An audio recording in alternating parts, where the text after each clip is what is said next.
Alright class, this is going to be one of those podcasts which is just kind of an extra podcast. In case you didn't quite get what we did in class today with molarity or you were absent. This is one of those important concepts in chemistry that's going to keep coming up throughout the year. So a solution is a homogeneous mixture of two or more substances. Typically solutions are liquids, but you can kind of see in this table down here that we can have two gases make up a solution. We can actually have two solids that make up a solution, something like brass. But it's a homogeneous mixture, which means it's the same throughout. Regardless whether it's liquid, solid, or gas, a couple things are true about it. The solute is the substance present in the smaller amounts. Okay, amount or amounts.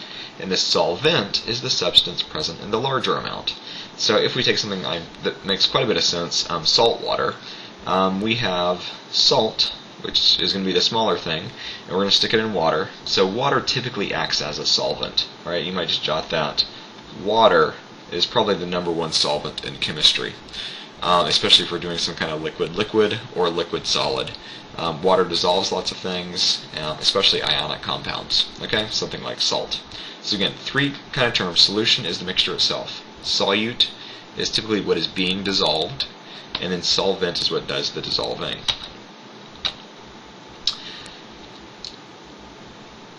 With this, solutions, we always want to know what their concentration is. So how concentrated is our salt water, or how concentrated is whatever it happens to be that we're mixing.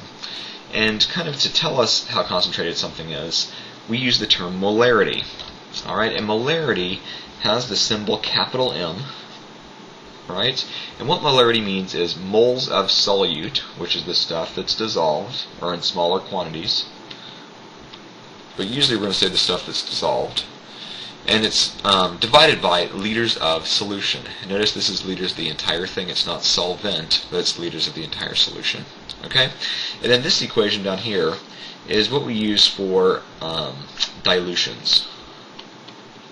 So this equation helps us whenever we are diluting stuff or making solutions for lab.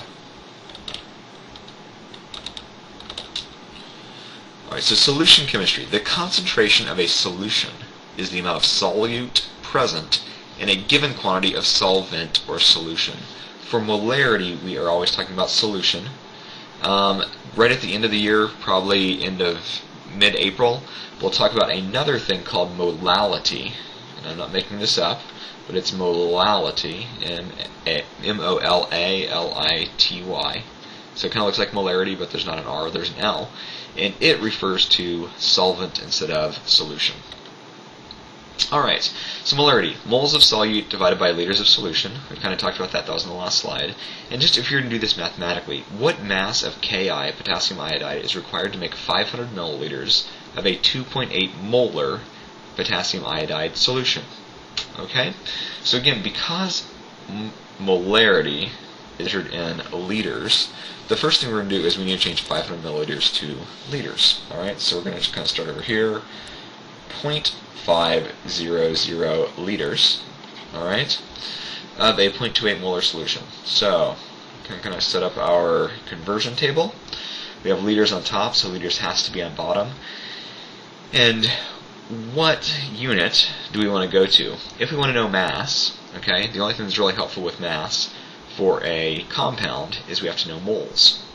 So we can put moles on top, and then the question becomes, do we have something that relates moles to liters? And in fact we do, because what is molarity? Molarity is moles over liters. Okay, so the 2.8 is going to go in front of moles. And that's moles per liter. And anytime we say moles per liter, we mean moles per, understandably, 1 liter. Just like miles per hour means miles per 1 hour. So we have liters, and then we're going to have moles. So again, if we let our units be our guide, moles is on top, we want moles on bottom. And we want to go to grams because we want to know mass. So we have molar mass now. Alright, so what's the molar mass of Ki? We're just going to do an approximate here. It's approximately 166 grams. We could take that out to a couple more sig figs, but this is fine for now. And again, for Ki, 1 mole of Ki contains 166 grams of Ki. Alright, so if we do this math, liters cancel, our moles cancel, we are left with grams of Ki, which is what we want. And as we do that math, we come up with a solution of 232 grams of Ki. Alright?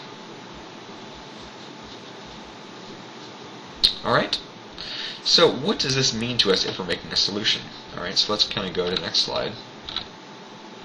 Alright, so preparing a solution of known molarity. First we would weigh out 232 grams of Ki, and we're going to put it in something called a volumetric flask. Alright, so it's a flask. These are really, really expensive, but it has a mark showing this mark right here is exactly 1 liter. Or in our last case we went 500 milliliters, so let's say this is a 500 milliliter volumetric flask. Alright, they come in different sizes, 500 milliliters, 1 liter. The biggest we have is a 2 liter, and they get really small as well. Alright, so first we would weigh out 232 grams of Ki, not KT. Alright, and then we're going to start adding water. We're going to add a little bit of water, and then we're going to swirl the flask around. So here's just my arrow swirling, and we're going to try to dissolve that solid. Okay, it's easier to swirl if water doesn't get up into the neck. Once it gets up into the neck, it's very hard to kind of mix. So we kind of put a little bit of water in it and begin swirling. Once it's completely dissolved, we're going to then add water to exactly this meniscus point. Alright, because this line tells us 500 milliliters exactly.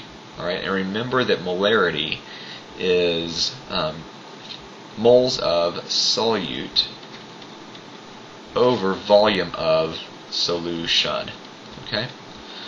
So we want the entire solution, so we're going to add water until we get to this point. Usually we can put a top on it and kind of just invert this, again, just to get the mixture down here, which is pretty concentrated, into the neck.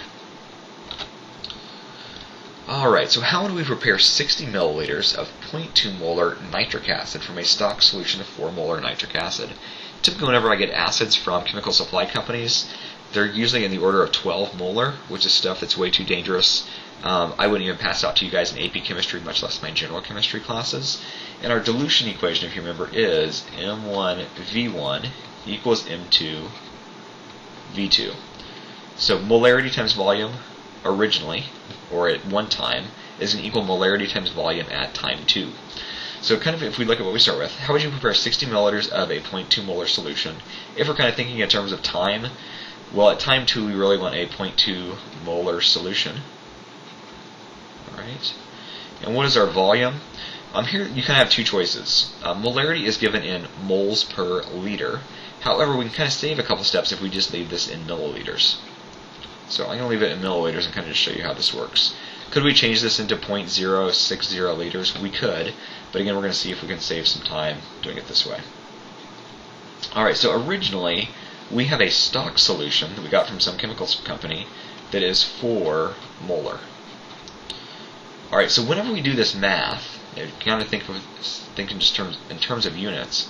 If we have molarities on both sides, what is the unit of this number going to end up being? It's going to end up being milliliters if I just leave it in milliliters to begin with. Okay? So we've established our units, so now let's just do the math. We're really going to have 4x on the left, and then 0.2 times 60 is going to be 12. So if we solve for x, we're going to divide both sides by 4. We can do this in our heads, hopefully. And x would be 3, which translates into really 3 milliliters. Alright? So really what that means is we want 60 milliliters of a 0.2 molar solution. So we're going to take 3 milliliters of that concentrated stuff, of the 4 molar, and then we're going to add 57 milliliters of H2O. Alright? And that is going to equal 60 milliliters of 0.2 molar. Alright? So again, this is the dilution equation, and I think that is basically it. Alright? So just kind of extra vodcast for you. There's no reflections to do. Just if you need a little bit more on molarity, there it is.